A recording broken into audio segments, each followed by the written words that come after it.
Welcome to Bite at a Time Books, where we read you your favorite classics one bite at a time. My name is Bree Carlile, and I love to read, and wanted to share my passion with listeners like you. If you enjoy our show, be sure to follow us so you get all the new episodes. If you want to see exclusive behind the scenes of our show, join our Patreon. We would also love for you to drop us a rating on your favorite podcast platform, and share our show with your friends. You can catch us on all the social medias at Bite at a Time Books. We are now part of the Bite at a Time Books Productions Network. If you ever wondered what inspired your favorite classic novelists to write their stories, what was happening in their lives or the world at the time, check out Bite at a Time Books Behind the Story, wherever you listen to podcasts. Today we will be continuing The Time Machine by H.G. Wells. 11. The Palace of Green Porcelain. I found the Palace of Green Porcelain when we approached it about noon, deserted and falling into ruin. Only ragged vestiges of glass remained in its windows, and great sheets of the green facing had fallen away from the corroded metallic framework. It lay very high upon a turfy down, and looking northeastward before I entered it, I was surprised to see a large estuary, or even creek, where I judged Wandsworth and Battersea must once have been. I thought then, though I never followed up the thought of what might have happened, or might be happening to the living things in the sea. The material of the palace proved on examination to be indeed porcelain, and along the face of it I saw an inscription in some unknown character. I thought, rather foolishly, that Weena might help me to interpret this, but I only learned that the bare idea of writing had never entered her head. She always seemed to me, I fancy, more human than she was, perhaps because her affection was so human.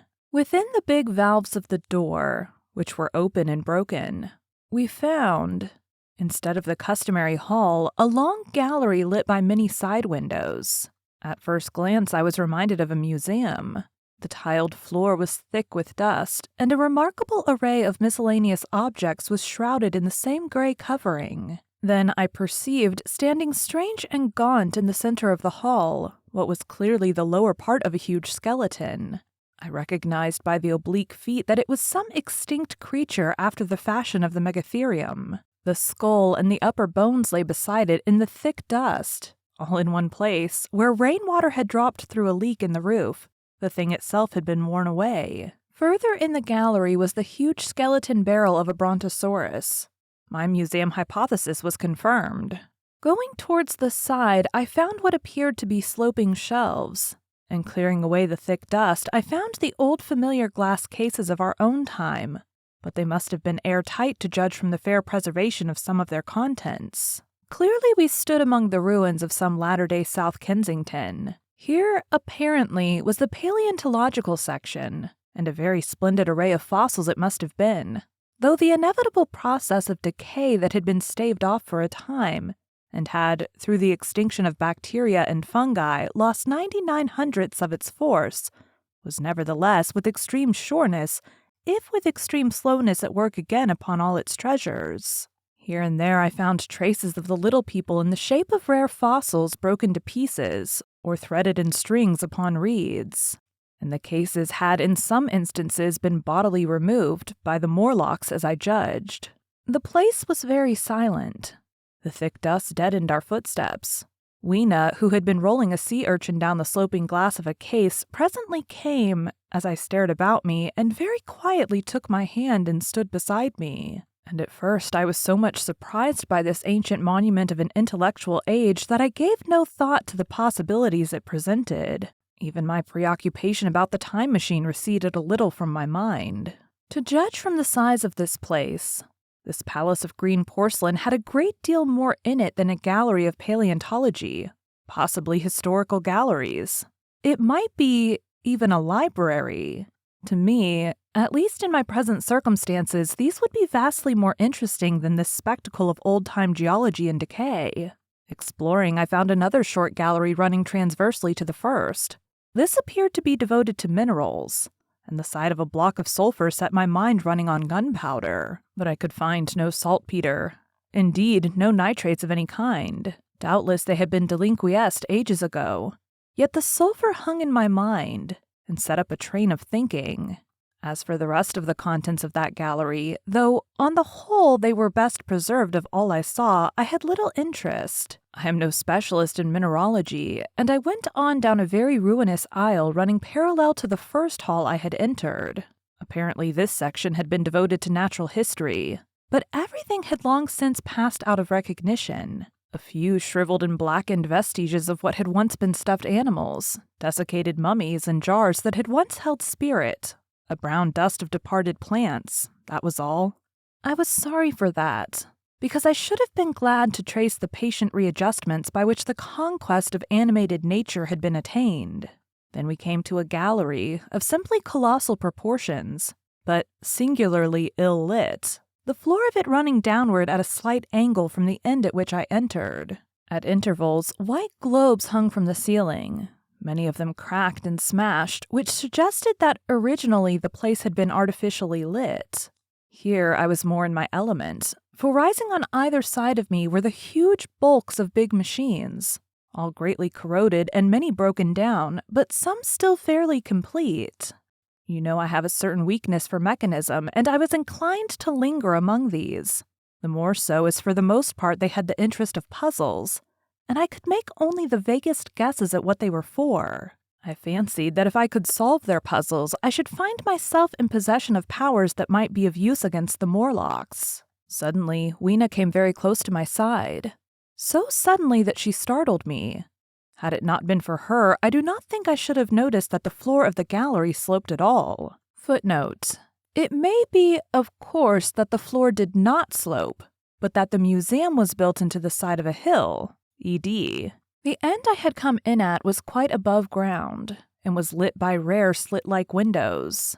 As you went down the length, the ground came up against these windows, until at last there was a pit like the area of a London house before each, and only a narrow line of daylight at the top.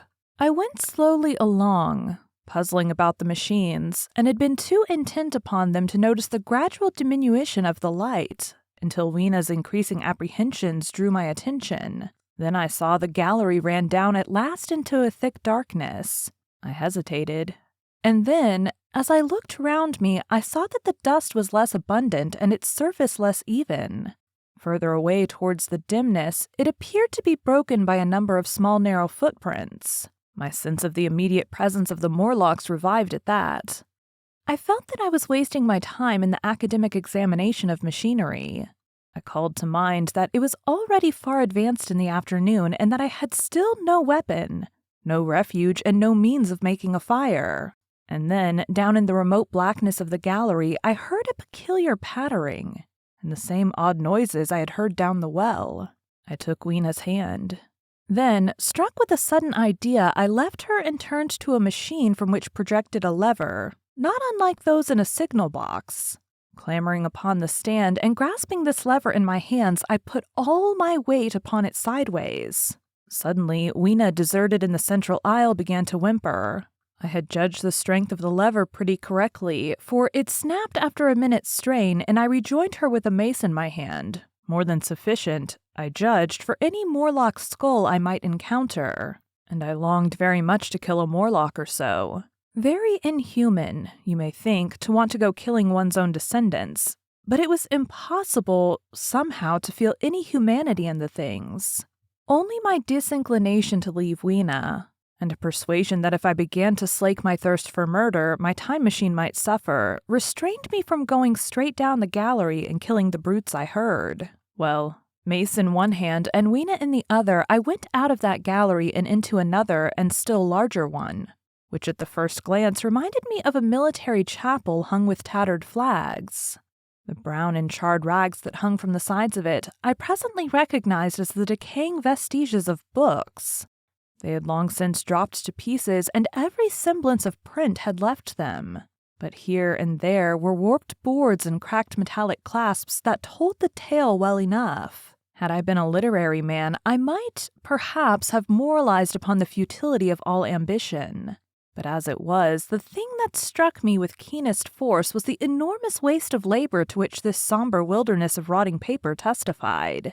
At the time, I will confess that I thought chiefly of the Philosophical Transactions, and my own 17 papers upon physical optics. Then, going up a broad staircase, we came to what may once have been a gallery of technical chemistry, and here I had not a little hope of useful discoveries. Except at one end where the roof had collapsed, this gallery was well preserved. I went eagerly to every unbroken case, and at last, in one of the really airtight cases, I found a box of matches. Very eagerly I tried them. They were perfectly good. They were not even damp. I turned to Weena. "Dance," I cried to her in her own tongue. For now I had a weapon indeed against the horrible creatures we feared. And so, in that derelict museum, upon the thick soft carpeting of dust, to Weena's huge delight, I solemnly performed a kind of composite dance, whistling "The Land of the Leal" as cheerfully as I could. In part, it was a modest can-can, in part a step dance, in part a skirt dance, so far as my tailcoat permitted, and in part original, for I am naturally inventive, as you know. Now, I still think that for this box of matches to have escaped the wear of time for immemorial years was a most strange, as for me it was a most fortunate thing. Yet oddly enough, I found a far unlikelier substance, and that was camphor. I found it in a sealed jar that by chance, I suppose, had been really hermetically sealed. I fancied at first that it was paraffin wax and smashed the glass accordingly, but the odor of camphor was unmistakable. In the universal decay, this volatile substance had chanced to survive, perhaps through many thousands of centuries. It reminded me of a sepia painting I had once seen done from the ink of a fossil belemnite that must have perished and become fossilized millions of years ago. I was about to throw it away, but I remembered that it was inflammable and burnt with a good bright flame, was, in fact, an excellent candle, and I put it in my pocket. I found no explosives, however, nor any means of breaking down the bronze doors. As yet, my iron crowbar was the most helpful thing I had chanced upon. Nevertheless, I left that gallery greatly elated. I cannot tell you all the story of that long afternoon. It would require great effort of memory to recall my explorations in all that proper order. I remember a long gallery of rusting stands of arms, and how I hesitated between my crowbar and a hatchet or a sword. I could not carry both, however, and my bar of iron promised best against the bronze gates. There were numbers of guns, pistols, and rifles. The most were masses of rust, but many were of some new metal and still fairly sound. But any cartridges or powder there may once have been had rotted into dust. One corner I saw was charred and shattered, perhaps I thought by an explosion among the specimens. In another place was a vast array of idols, Polynesian, Mexican, Grecian, Phoenician, every country on earth, I should think. And here, yielding to an irresistible impulse, I wrote my name upon the nose of a stetite monster from South America that particularly took my fancy. As the evening drew on, my interest waned. I went through gallery after gallery, dusty, silent, often ruinous, that exhibits sometimes mere heaps of rust and lignite, sometimes fresher. In one place, I suddenly found myself near the model of a tin mine, and then, by the merest accident, I discovered, in an airtight case, 2 dynamite cartridges. I shouted, "Eureka!" and smashed the case with joy. Then came a doubt. I hesitated. Then, selecting a little side gallery, I made my essay. I never felt such a disappointment as I did in waiting 5, 10, 15 minutes for an explosion that never came. Of course the things were dummies, as I might have guessed from their presence. I really believed that they had not been so. I should have rushed off incontinently and blown Sphinx bronze doors, and, as it proved, my chances of finding the time machine altogether into non-existence. It was after that, I think, that we came to a little open court within the palace. It was turfed, and had 3 fruit trees, so we rested and refreshed ourselves. Towards sunset, I began to consider our position. Night was creeping upon us, and my inaccessible hiding place had still to be found. But that troubled me very little now. I had in my possession a thing that was, perhaps, the best of all defenses against the Morlocks. I had matches. I had the camphor in my pocket, too, if a blaze were needed. It seemed to me that the best thing we could do would be to pass the night in the open, protected by a fire. In the morning, there was the getting of the time machine. Towards that, as yet, I had only my iron mace. But now, with my growing knowledge, I felt very differently towards those bronzy doors. Up to this, I had refrained from forcing them, largely because of the mystery on the other side. They had never impressed me as being very strong, and I hoped to find my bar of iron not altogether inadequate for the work. Thank you for joining Bite at a Time Books today, while we read a bite of one of your favorite classics. If you enjoy our show, be sure to follow us so you get all the new episodes. If you want to see exclusive behind the scenes of our show, join our Patreon. We would also love for you to drop us a rating on your favorite podcast platform and share our show with your friends. You can catch us on all the social medias at Bite at a Time Books. Also, be sure to check us on our website, www.biteatatimebooks.com. We are now part of the Bite at a Time Books Productions Network. If you ever wondered what inspired your favorite classic novelists to write their stories, what was happening in their lives or the world at the time, check out Bite at a Time Books Behind the Story, Tuesdays wherever you listen to podcasts. Again, my name is Bree Carlile, and I hope you come back tomorrow while we take the next bite of the time machine.